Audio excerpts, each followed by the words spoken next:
Hello and good afternoon. এখন বিকেল 4টে। School থেকে এসে রিকো বলেছে ও এখন ডাইনোসরের এগ থেকে কীভাবে বাচ্চা বের হয়, ডাইনোসরের এগ থেকে কী করে বাচ্চা বার হয় সেটা দেখাবে, তাই তো রিকো? চলুন রিকো কীরকম ডাইনোসরের ডিম থেকে ডাইনোসর বানিয়ে ফেলে সেটা আমরা দেখবো এখন। দাঁড়ান রিকোকে দেখাই। হ্যালো এভরিওয়ান, আমি ঋতু ফ্রম শিলিগুড়ি। আমার নতুন একটি ব্লগে আপনাদের অনেক অনেক ওয়েলকাম জানাচ্ছি। রিকো পেয়েছে একটা মজার খেলনা যেটা থেকে ও ডাইনোসর বার করতে পারবে। চলুন ভালো করে দেখি জিনিসটা কি। এখানে দেখো, এটা কি জিনিস দেখাও, আমাকে দেখাও। এটা কি জিনিস সবাইকে বলে দাও তো, জিনিসটা কি? এগুলো এগস। এগস। এটা বেবি, এটা এগ, এটা বেবি ডাইনোসর, এটা অ্যাডাল্ট ডাইনোসর। অ্যাডাল্ট ডাইনোসর, আচ্ছা। তো দেখি একবার দেখাও ভালো করে। আচ্ছা, তো বেসিক্যালি জিনিসটা হচ্ছে কয়েকটা ক্যাপসুল, যেটাকে ও বলছে কি এটা ডাইনোসরের এগ, আর এটাকে জলে দিয়ে 10 to 15 মিনিটস ওয়েট করলেই এটা একটা ডাইনোসর হয়ে যাবে। বেশ কয়েকটা ওরা অলরেডি করে ফেলেছে, তো এখন ওরা করবে বলছিল, তো আমি ভাবলাম একটু আপনাদের সাথেও শেয়ার করি। ব্যাপারটা বেশ ইউনিক লাগলো। ব্যাস ওতেই হয়ে যাবে। হ্যাঁ, ইয়েস, চলি তো। ঠিক আছে, নাও। এবার কি করতে হবে আমাদের? We have to put this egg of a prototype dinosaur. Then wait. Wait. How long we have to wait? I don't know, maybe 10 minutes. 10 minutes? Okay. Maybe 10 to 15 minutes আমাদের ওয়েট করতে হবে। 15 minutes? আচ্ছা, 15 minutes? আচ্ছা, রিকো তো একটা দিয়েছে আর রোহান আর একটা দেবে না, সেটা তো হতে পারে না। দুজনের তো সবসময় একসাথেই কাজ করতে হবে। তো এখন ওকে একটা রেড কালারের বার করে দিতে হবে, ও রেড কালারেরটা জলে দেবে। বাসে ঘুমাতে ঘুমাতে আসে, দিয়ে এখন আর ঘুম নেই, তাই তো? এইসব কাণ্ড করবে এখন। 10 থেকে 15 মিনিট এখন তো ওরা এখান থেকে নড়বে না যতক্ষণ না এটা হয়ে যাচ্ছে। আমি একটু রুমে রেস্ট নিতে গেছিলাম, আমাকে ছুটতে গিয়ে ডেকে নিয়ে এলো যে কিরকম ডিম থেকে ডাইনোসরটা বের হচ্ছে, দেখবে এসো মাম্মা। এই লেজটা কেরম বেরিয়ে গেল রে, টুই করে। ম্যাজিক না? That's the tail. This is a dinosaur. আচ্ছা, তোমাদের যে যে ডাইনোসর গুলো আছে এখানে, যেগুলো করেছে ওগুলো একটু দেখিয়ে দাও না, এখানের মধ্যে যেগুলো আছে। This is a Parasaurus. রাখো, টেবিলে রাখো একটা একটা করে। And তাও this is a Diplodocus. ডিপ্লোডকাস, আচ্ছা। And this is a Triceratops. Triceratops. And this is Archaeopteryx. আর্কিওপ্টেরাস। Archaeopteryx. আর কি? Archaeopteryx. আর্কিওপ্টেরেক্স।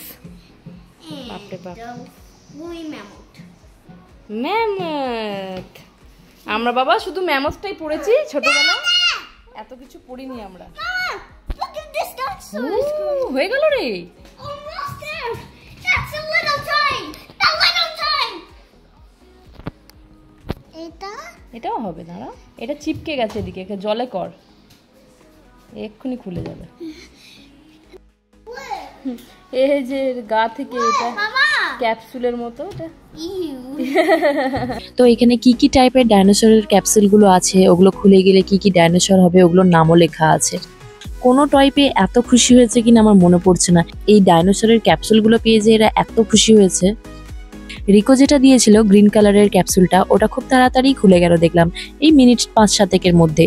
কিন্তু রোহানেরটা এখনো বাকি আছে। জামাতে মুছছে গো, কত ভালোবাসার ডাইনোসর গো। ওরে বাবা রে গো, স্পঞ্জটাকে নিয়ে জামাতে মুছছে।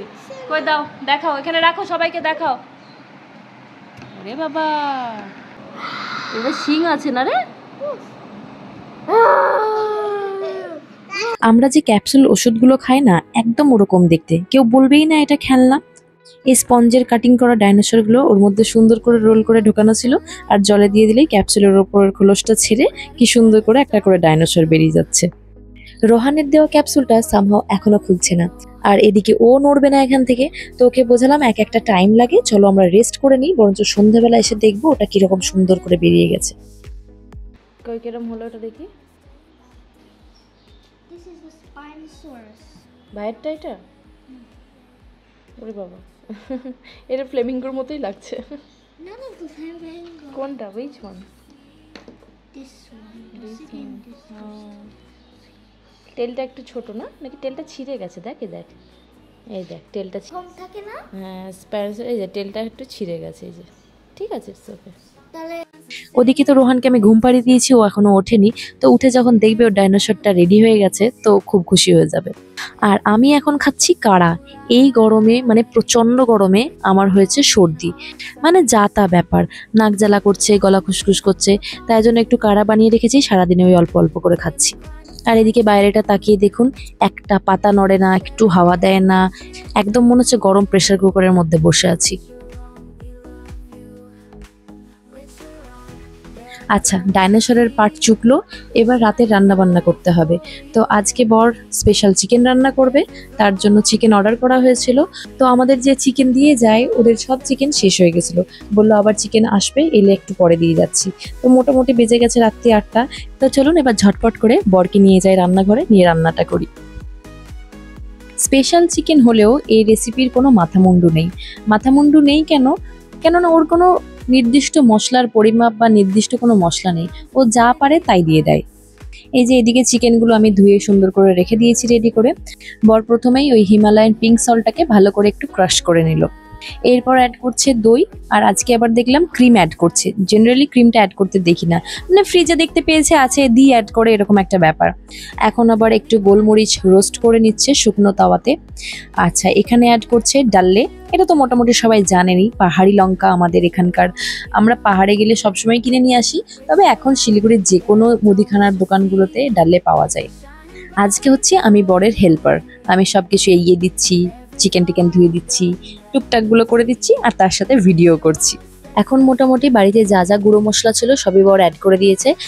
আপনাদের বাড়িতে কি এরকম কোনো কুক আছে? থাকলে একটু কমেন্ট করে জানান তো। মানে যে যা খুশি মশলা দিয়ে যা কিছু প্রসেস একটা রান্না করে ফেলে, কিন্তু আলটিমেটলি রান্নাটা বেশ ভালোই হয়। এখন মশলাগুলো জাস্ট মিক্স করে নিয়ে চিকেনগুলোর সাথে এবার মাখিয়ে দেওয়ার পালা। তবে প্রসেস এখনো অনেক বাকি আছে, এর সাথে এখন অনেক কিছু অ্যাড হবে। মশলা যখন মাখায় দেখি বেশ অনেকক্ষণ করে ভালো করে করে মাখাতে থাকে, ওই জন্যই এত টেস্ট হয়ে যায় নাকি কি জানি। আচ্ছা, আমি এখন শুরু করলাম বাচ্চাদের জন্য রান্না।